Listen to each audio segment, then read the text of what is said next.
You are listening to the Football Diehards podcast with your hosts, Justin Lonero and Bob Harris, sponsored by DraftKings. Sign up now using promo code DIEHARDS, DIEHARDS. Make a first-time $5 deposit, and you'll receive a free $3 ticket. Welcome to the Football Diehards podcast. I'm your host, Justin Lonero, on Twitter at Justin Lonero, along with my co-host, as always, Bob Harris, on Twitter at Football Diehard. And our executive producers on the line tonight, Kyle Dvorchak at FF Kyle the Kid on Twitter. Mr. Harris, it is week 3. What is good? Everything's good. Scoring is up. NFL scoring in general is up, and we got to love that. I mean, anytime, I think it's like the third highest after 2 weeks that it's been. Whatever the case, tons of points being scored, some of it by interesting people that we know and love, some of it by Pat Mahomes, who Kyle and I know and love. Justin is coming to slowly love. Look, and we'll talk a little bit about that game last week, but Chiefs offense off to a blistering start. Patrick Mahomes, 10 touchdown passes so far, outshining many of the great luminaries of the game in that regard, including Peyton Manning, among others. Where is this offense at in your mind? I mean, we're coming to the point where it's getting so good, I start running away. It gets so good. DFS wise, reasonable matchups coming up for you guys. Justin, start with you, specifically Mahomes. Well, gentlemen, I think it's time that I take the bait. I mean, 10 touchdowns, no picks. And every time I think about Patrick Mahomes, I think about what you said, Mr. Harris, and that is the Kansas City Chiefs let go of Alex Smith, who probably had the best season of his career last year. So there's something right. They saw something that we didn't. And I will say this. He threw a seed to Travis Kelce, who we talked about last week, and it was a laser at him. And I said, this guy's the best arm I've ever seen. But in the offense as a whole, I think even though it's a pass-happy league, like you mentioned, Bob, and we've seen a lot of throwing, we will continue to see a lot of throwing, there's balance on that team. You have Kareem Hunt, who I think is one of the lone bell cows potentially in the NFL. You have a bona fide tight end in Travis Kelce. You have a home run hitter in Tyreek Hill. I mean, it's going to go on all cylinders. Now, as far as the defense, I don't think a lot can be said. But something can be said. It's the best defense possible for an offense with that much firepower. Exactly. So there's balance. There's a run game. There are weapons galore at Patrick Mahomes' disposal. There's obviously a level of comfort, like I always talk about. At this point, he's heading into week 3. Look, tonight, if there was an MVP of the NFL and you had to vote tonight, Patrick Mahomes is going to get a ton of votes.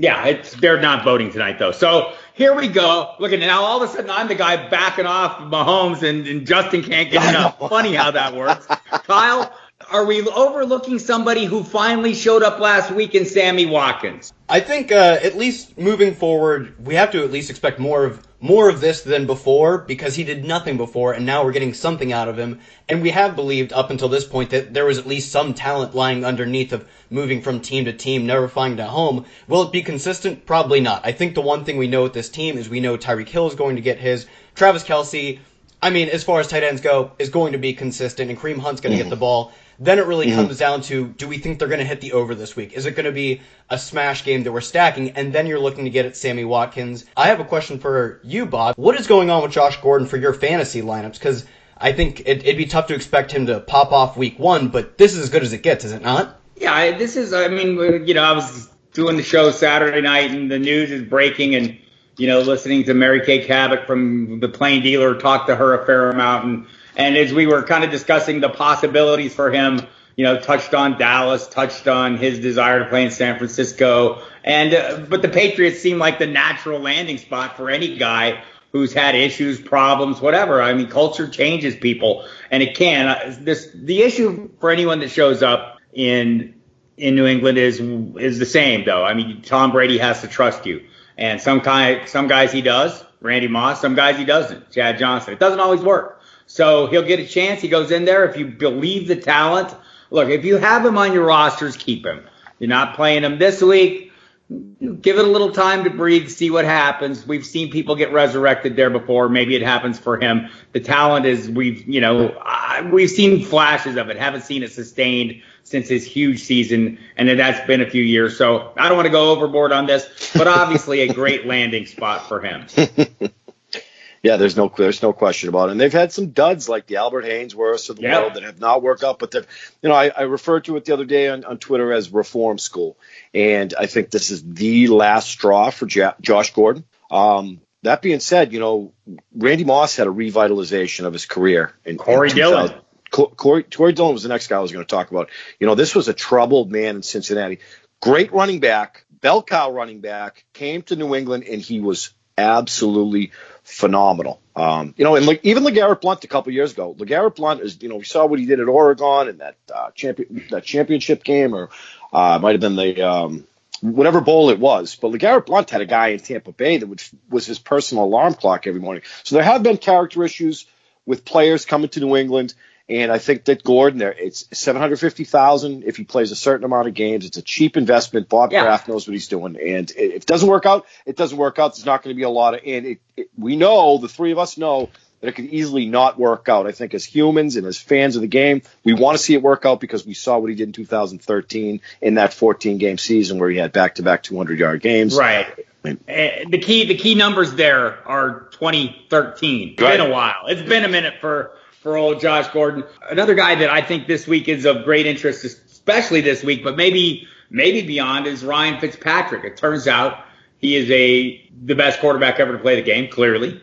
No, but he's in a good position this week playing the Pittsburgh Steelers. Seems to benefit from the playmaking abilities, brings out the best in Deshaun Jackson. Not everyone does that every time. Right. Chris Godwin of O.J. Howard, Mike Evans, all these guys are great plays. Todd Monken calling the plays maybe a little more aggressively than Dirk Cutter had. Just from a DFS perspective, if you're playing the Monday night game, is it impossible to look away from this guy? I don't think that it is at this point, right? You ride the hot hand, and that's exactly what Ryan Fitzpatrick is. It's unbelievable to think about what he's doing to start right now, and it's even more interesting to have to think about what's going to happen when Jameis Winston comes back. I mean, how can you sit Ryan Fitzpatrick at this point? Well, here's the problem. I mean, if you're Dirk Cutter, you can't if you're continuing. So I had this discussion a number of times heading into the season: is when does Jameis Winston get back in the lineup? Well, they've got the Monday night game this week, so you have a built-in excuse, win or lose. Unless it's something horrible to say, well, we're not going to bring him in on a short week. That's followed by a bye. That buys them some time to do some things. Look, Dirk Cutter's job was on the line, from the jump here. And wins are going to be important. If they win this game against Pittsburgh, they go into that bye week. Then they take. I think the next game is Chicago. They handle Chicago. If they're 3-1. If they're 2-2, I don't know if Winston gets his job back if Fitz is still playing well. But at some point, they do need to work through this, see if Winston is their quarterback of the future, the guy that they're really going to build on. And my guess is he'll make it back in at some point here. But if the wins keep coming, it's going to be a very difficult decision. I mean, I don't know how you pull them if the wins are if they're still winning. You can't. Well, there will be a loss at some point, and maybe that's your excuse. It's an interesting offense. I mean, look, it looks like they swung and missed at this point with Ronald Jones, Charles Sims, Peyton Barber. It hasn't worked out as far as I talk about that balance. But in terms of the passing game, it's weapons galore and at Ryan Fitzpatrick's disposal, and there's no shortage of them. So it's fun to watch. I'm not a big Jameis Winston guy, but look, he's a huge investment for the Bucs. So somebody's going to look foolish if Ryan Fitzpatrick ends up being the quarterback for the whole 2018 season. Yeah, it's kind of interesting. And you said something that struck a nerve with me. And, talking about Ronald Jones at this point. The at this point needs to be stressed with everything we are saying. Mm-hmm. I would like to remind everyone, we're only 2 weeks in the NFL season. Mm-hmm. Not everything is fully developed. September is the new August. Teams are still figuring out what they are. The Arizona Cardinals. Look, David Johnson, Twitter, if you keep asking me if you should trade him, feel free. I'm not doing that. And I'm not doing that for a wide receiver, a second string wide receiver, and a streaming quarterback. But Bob, what if I'm getting offered Giovanni Bernard? He's going to start for the next 2 weeks. There you go. See, and look, I'm hearing this. But nothing that is today is guaranteed to be tomorrow. As any Travis Kelce owner who is looking to trade him after week one will tell you this week, things change quickly in the NFL. Oh, yeah. I mean, for David Johnson in particular, look, it's not good. I'm not enthused. I own him in a number of leagues. I'm not excited about the way the direction it's going. That said, I still believe he's a very talented player, and at some point the Cardinals are going to dial in. They were already talking this week about scaling back Mike McCoy's offense. And if you remember, when Mike McCoy comes into every team, what's the complaint? His offense is too big. It's too much. Too mooey. So they're dialing that back. Steve Wilkes already saying, man, we got to get David Johnson the ball more in the slot and the wherever. So don't panic. I'll just say this. Everybody who has a panic button, put it away. Yep, too early. Yeah, that's all. All right, let's move on. Hey, the Philadelphia Eagles got some issues this week with running back. So Corey Clement is a guy that's on everyone's radar, much like Giovanni Bernard is in Cincinnati. Let's say you're sitting here trying to figure out as waiver wire pickups. So I think when Joe Mixon comes back, maybe, the Geo turns back into the pumpkin.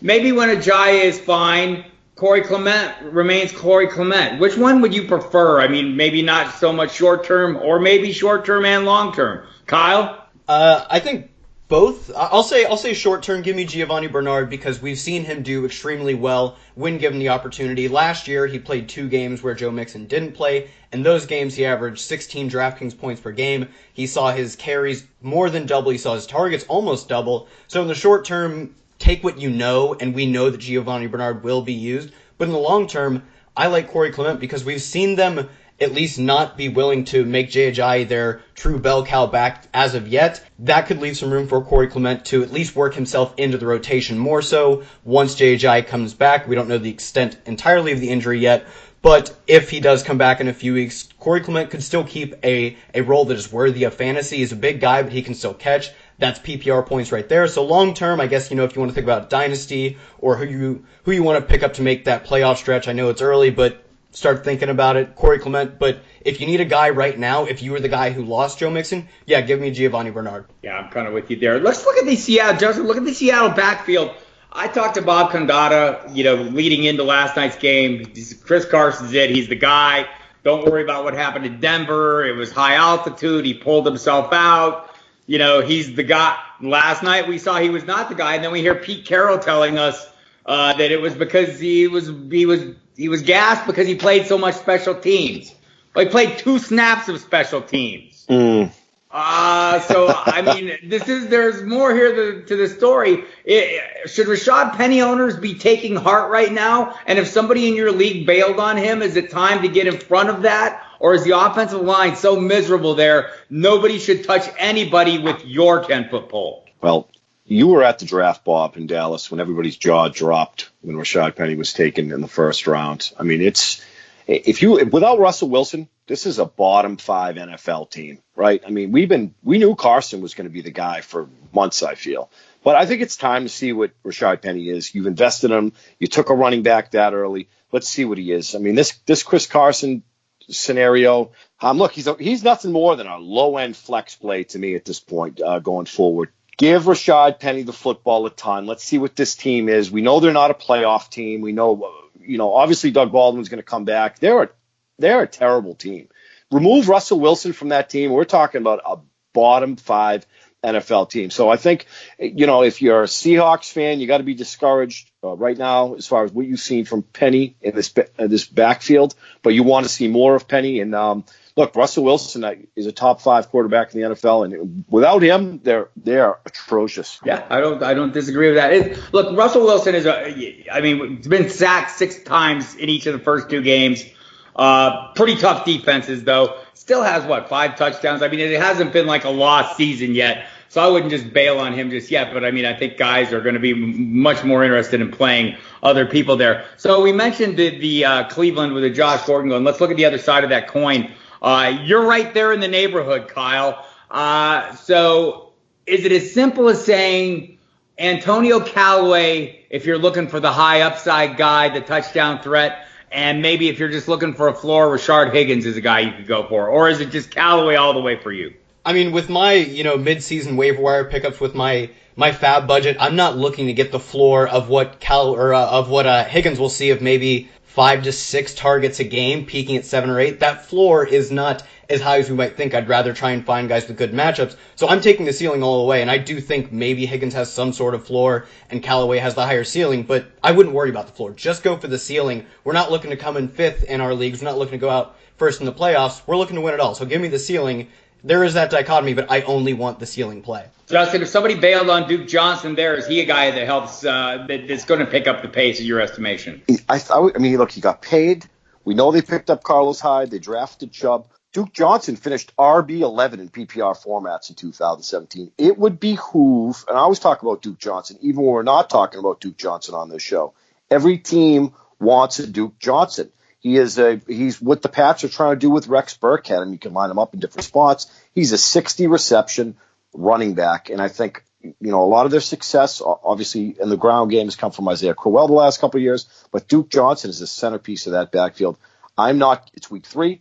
I'm not giving up on Duke Johnson. I think like Hugh Jackson, if he has any brain in his head, which a lot of us are not that optimistic that he does, it would behoove them to get Duke Johnson, and I have a lot of Duke Johnson season-long leagues and best balls. Role-playing time. Justin, you are a LeSean McCoy owner.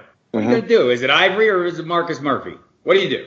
Well, I think it's Ivory. I mean, Ivory to me is a poor man's Marshawn Lynch, and he's had injuries in the past. I think they're a dumpster fire, and they are huge underdogs week 3. So you said it best months ago. You weren't optimistic about Shady McCoy before we saw this Bills offense come into fruition. So it's probably Ivory for me, but it's best to avoid the situation because they're going to get smoked, and we knew that they were going to get smoked just about every week. Neither is the right answer. Well done, young man. You didn't fall for the trick question. Kyle, Blake Bortles. This guy, we keep talking about him like he's horrible. And he kind of is, except he's not in fantasy. He's the top, depending on when you cut off your season, we can make the argument if you go through 16 games, he's been a top 12 quarterback each of the last 3 years. If you throw in week 17 last year, okay, fell to 13. Whatever.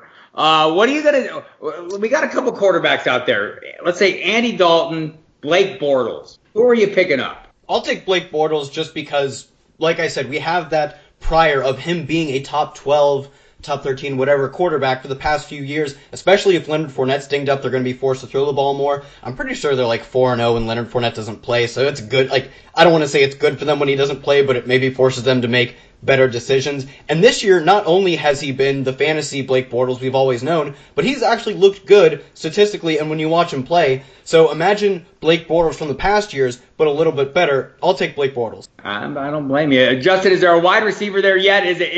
Are we all going to latch onto that Keelan Cole catch, the catch of the year far in this young season, and assume that is the thing that's going to be the rest of the year? Or is there just a lot of leeway there to play matchups? We've talked about the Jaguars, and we talked about Marquise Lee prior to the injury. We've talked about Westbrook. We've talked about the rookie Shark. And all along, for me, it's been Keelan Cole. We saw a good glimpse of him second half of last 2017. I think it's Cole. It's Cole for me. It's Blake Bortles. When you don't have so we know the identity of the Jacksonville Jaguars offense. It's going to be the run game, play good defense. But when Leonard Fournette, your bell cow was hurt, you got to go to a guy like Yeldon, who's good and serviceable, but he's not Leonard Fournette. So you got to, and Bob, Blake Bortles, from a fantasy perspective, has been successful over the last few years. We don't like him at NFL, Blake Bortles, but from a fantasy angle, he's been pretty good. Actually, he's pretty good from an NFL perspective last year. Well, at least playing with a good defense. I think that's the thing. All right, let's look at the DFS slate this week, guys. What are the games that you're keying in on? Justin, what is the big contest for you? I know Saints-Falcons going to be popular. I'm guessing the Eagles-Colts with Carson Wentz coming back.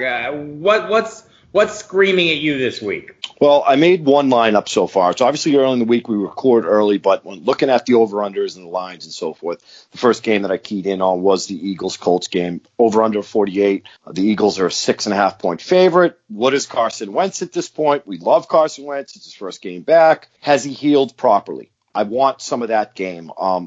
You're going to have some Corey Clement from a DFS angle because he's dirt cheap. I want some T.Y. Hilton. I want some Nelson Aguilar. I might sprinkle in some of these tight ends like Eric Ebron or Zach Ertz or Doyle. But it's a game that I certainly want to stack. And you mentioned the Atlanta Falcons-Saints game. These two teams know each other well. Fast track, regardless of where they play. You're going to want Matt Ryan. You're probably going to want Drew Brees at a lower ownership because of the Drew Brees dud, which is not really a dud that he had last week. Stack that game. There's probably going to be fireworks in one of those two games that are like. I also like the Kansas City Chiefs game with the 49ers. I don't, high over or under, I don't know, to be honest, gentlemen, that the 49ers can go into Arrowhead and keep this game competitive. Honestly, I can see the Chiefs blowing them out, but Vegas seems to think they're only a 6-point favorite, but there should be fireworks in that game too. Favorite game, Falcons, Saints, and then followed by the Eagles and Colts, and I'll have a lot of exposure to both of those games. Kyle, give me your most owned quarterback. Who will it be this week? I think it's going to be Cam Newton. He's priced well below the top tier of guys, just $6K on DraftKings. And in terms of cash, it's the running quarterbacks of the cheat code. He's averaging 50 rush yards per game in the first two games, and it's not like that's unsustainable. He's done it before. I just think you don't want to pay up all the way up, then move down to Cam Newton at 6K. That's where it's at for me. I think he's leading the team in rushing right now, and that could well continue. Justin, your locked quarterback. There are a lot. Let me say that. There's going to be a lot. I do not necessarily like Aaron Rodgers at Washington. There could be some fireworks there. I don't feel that it's necessary to spend $7,100 on Rodgers. Kirk Cousins, it could be a blowout, so it could be a Dalvin Cook game. You got to pay up for him. For me, it's probably I do like Goff against the Chargers. I liked Matt Ryan last week quite a bit. I think 5,700 is perfect, and I like some Andrew Luck. And I will also have talked about Blake Bortles. He's getting over 25 DraftKings points a game. Give me Blake Bortles. Saw an interesting number on Blake Bortles this week. He has one 40-yard rush this season. There's only 4 running backs in the NFL that have that. Breda, Crowell, Barkley, and that's it. So Blake Bortles has legs. Give me some Blake Bortles as well. He signs on. We saw Tevin Coleman last week was kind of the chalk of the world. Filling in for Devon Freeman and didn't not deliver. Is there any running backs that you think are going to be similarly played because of their great value this coming week? I think you'll end up having Gio almost certainly be really high owned. Like I said, the splits without Joe Mixon. When he played with Jeremy Hill, the splits without Jeremy Hill, when they used him as a bell cow, they really went for it, and the value will be there. And now, as we're learning, J.J. unlikely to play. Corey Clement, those will be the two guys. And in cash, at least, you have to have them. We've seen in the past that guys who are going to be high owned at low prices just hit so often. You have to have them. In tournaments, maybe I'll hedge those bets with some other lineups. But you'll even find them in my tournament lineups, and I'll just make different, more contrarian plays elsewhere. Justin? I'm seeing Deion Lewis at 4,500. It's tough to not. I know there's offensive line issues there.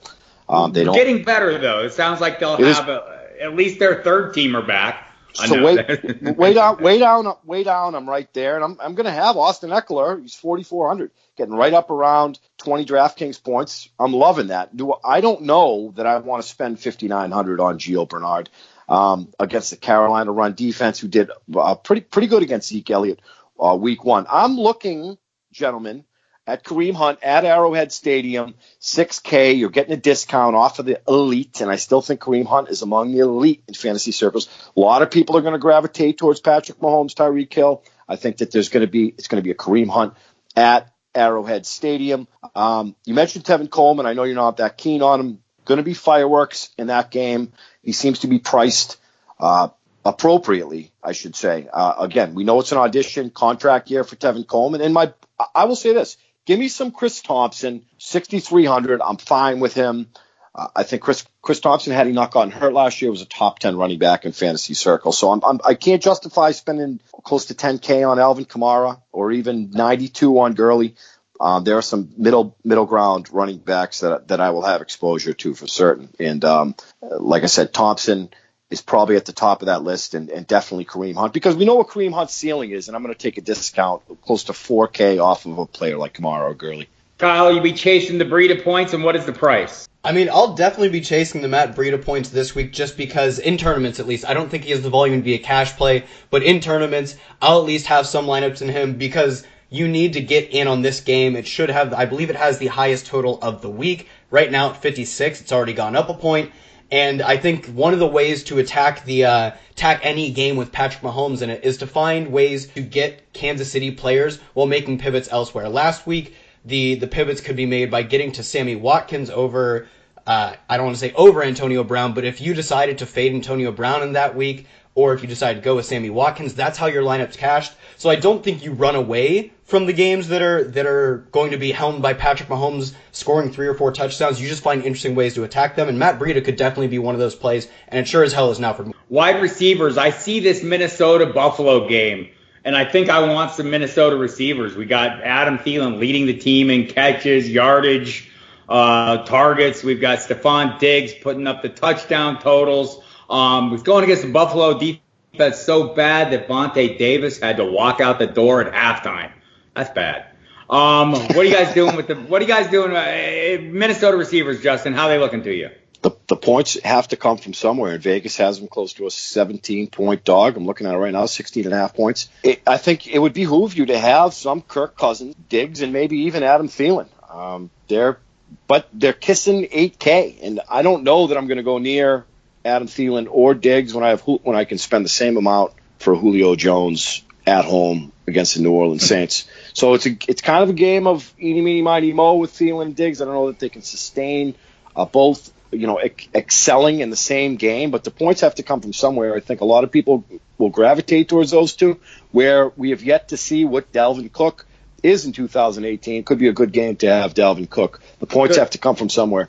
Could this be what is Kirk Cousins? Is he just prohibitively priced in this one? I think Cousins is appropriately priced. I will say that.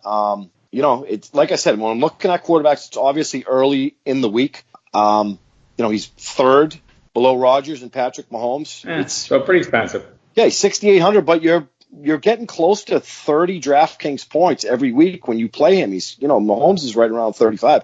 Look at Kirk Cousins. You don't look at Joe Montana. I'm looking at the weapons surrounding him, and that is Stephon Diggs, and that is Adam Thielen, that is Kyle Rudolph, who's a top 10 tight end in the league, and a sound running game in Dalvin Cook. So I believe that's my point. Sometimes when you have these offenses where it's hard to pick the weapon that's going to succeed, sometimes you just go with the quarterback because he's going to benefit from all those things. Kyle, who is your favorite receiver on the slate this week? Yeah, especially for tournaments, but I think in cash and tournaments, it just has to be Julio Jones. I had Adam Thielen written down as a guy I liked, and then Justin said spend 100 more to get Julio Jones, and I was like, scratch Adam Thielen off. Give me, like you said, I think you can benefit in many ways by getting Kirk Cousins, and then I'm looking to target, if I'm not targeting Kansas City, San Francisco, I want to get in on the Atlanta game, and you do that by going to Julio Jones. I hope people still think he can't score touchdowns because there's a good chance if this game is going to come close to the over-under that he scores at least one, and that's where you're going to get a ton of value. I also like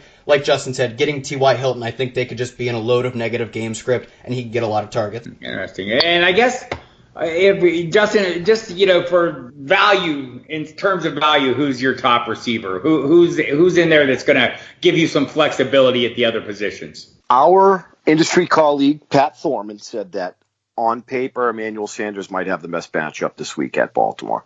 I'm going to love me some Emmanuel Sanders at 6,400. I also like Devin, because, of course, I write an article for footballdiehards.com called Digging in the Crates. So I talk about some cheap players that I like. I think John Brown fits the bill at home against Denver, right at 4,800. And I think it would be stupid for us to get off Geronimo Allison at this point. So right in that bill, I like those two there to free up some cap space if I'm going to pay up at running back. And, I'm still not sold on any of these Jacksonville wide receivers as much as I want to cling to a D.D. Westbrook or a Cole. It's ambiguous, as you guys know I like to say. But some fireworks expected at Arrowhead. I might be okay with little Sammy Watkins. And it's really tough not to like Demaryius Thomas at 5,200 as well. So if you don't want Emmanuel Sanders, DT at 5,200, you're getting elite for a discount. Best value, Kyle? Best value, I'm looking to get at some Dante Pettis this week. I could also see myself going Pierre Garçon, but if I'm digging that low, I just want the lowest owned best tournament play, and I think the young guy has a lot of upside in a game that I'm trying to get at, and I could see myself stacking him with Jimmy Garoppolo as people have soured on him having 2 bad weeks, and like you said, it's been 2 weeks, guys. Let's not overreact too much. I think some of us on the podcast were at least tempering expectations on Jimmy Garoppolo, but the hate may have gone too far. I'm stacking him with Dante Pettis wherever I can do. Right. Really? We have to remain emotionless in these things, people. And that's a problem because sports are not something that's easily done without emotion. But the best decisions you'll make are those made without emotion and made with cool, calm logic.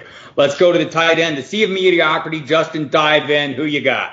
Well, it's not a position that I like to pay up for. But like last week you said, Trev, there's going to be some fireworks in that game.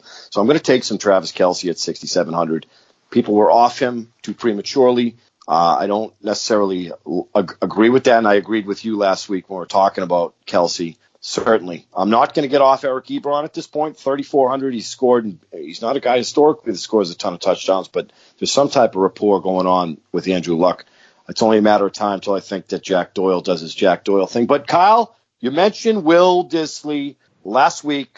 Dub Dizzle, that's what we call him. That's it, baby. And the reason why I like Will Dissly is, well, first of all, Jimmy Graham is no longer with the Seahawks. But when you look, the Seahawks are kind of sad at this point in time. I mean, it's not often that we say that. They're sad in a lot of different levels, and we're not accustomed to that. So 3,300, getting right around 18 DraftKings points a game. I'm fine with Dissly. I've noticed that a lot of the sea of mediocrity in terms of tight ends, 5, 6 targets for most of them a game. You're only going to get double-digit targets out of a guy like Ertz and Kelce. Some weeks Reed, but mostly it's 6, 7 for the elite, which is not because it's a sea of mediocrity. So there's going to be a lot of Dissly with me, and I think there's going to be a lot of Travis Kelce as well. I'm putting a moratorium on Dub Diz. That's the last you'll ever hear it. Will Dissly. I get the chasing the points of some of these guys. I think with Ebron, I don't feel like I'm chasing. I don't really feel like I'm chasing with Dissly. I just think, you have to understand what the role is. He's expected, he's there to block, but Nick Vannett, not that exciting. They both got equal splits. What about Trey Burton? Is he ever going to show up, you guys? One of these offseason names that, because the offseason is so long, we fall in love with sexy. And I think that Burton was one of these guys, right? I mean, new location, it's going to be his place, but you also have a developing quarterback in Trubisky, and I think a lot of us as fans want to see the Bears do well. I don't know that Trey Burton's going to live up to the expectations. We thought that, top 10 tight end, although it's not hard to be a top 10 tight end in fantasy league when it's said and done. So it's tough to get on him because the identity of that offense, I think, is still up for grabs. I know we wanted Jordan Howard to see the football more, but Burton under 4K, why not? It's a terrible Cardinals team. I don't see why not. I'll certainly have some Trey Burton. It was good to see him have the shovel pass was a thing of beauty. Yeah. Look, I think we were drafting him season long. We were drafting the role. We were drafting that Travis Kelce role coming up from Kansas City with Matt Nagy, and we were going on faith that the people in Chicago, led by Nagy, who was the one who really wanted Trey Burton, would, that he would blossom into this role. And again, it's 2 weeks in, and maybe he damn well will. Right now, Allen Robinson is the player to go with in that passing attack. But we do need to keep in mind that Mitchell Trubisky is a work in progress. This may not be the flips, the flip of the switch that we saw with like a Jared Goff heading into year 2. Maybe not the same offense, but not bad. Kyle, who else at tight end is tickling your fancy? I'm looking at Jimmy Graham. I think we saw exactly what we wanted to see from him this week if he was really going to hit a ceiling, which is that right now his ADOT, his average depth of target, is up to 13.3. The one thing we saw with him being used in Seattle was basically they just used him as a dump-off outlet guy for Russell Wilson and as sort of just a goal line back because they couldn't run the ball. Now he seems to be running these deep routes again, which for fantasy is what we love to see. He's got 160 air yards, second among all tight ends. If I'm paying up, that's probably as high as I'm going to go, especially in tournaments. 4,900 on DraftKings, almost 2,000 less than the highest tight end, Zach Ertz. And if I'm paying down, I'll take one more shot at the Atlanta offense, Austin Hooper. He's second on the team in targets. Second on the team in targets and air yards. He's played 90% of the snaps. He's in all the time, and they're using him. He's found the end zone once. I don't see why he can't do it again in a game that has a crazy high over. I've been touting Austin Hooper for months and months and months, and he falls dead smack in that sea of mediocrity. And outside of Julio Jones, you have Mohamed Sanu. Ridley got in last week. I love the Hooper call. Kyle Dvorchak. Fireworks are going to happen in that game. I think that Hooper was, I want to say, 6th in red zone targets amongst tight ends in 2017. He's kind of coming into his own. Matt Ryan is not Tom Brady. So I think that Austin Hooper is a perfect play under 3K, and I do not think a lot of people are going to have him. Great call. All right, one last guy before we call it a night here. I wanted to just ask you about the Denver offense in general, like what we're seeing from Case Keenum, like what we're seeing from Emmanuel Sanders. Demaryius Thomas needs to catch all the passes that are thrown his way. Cortland Sutton missing out on a touchdown. But the thing is the backfield.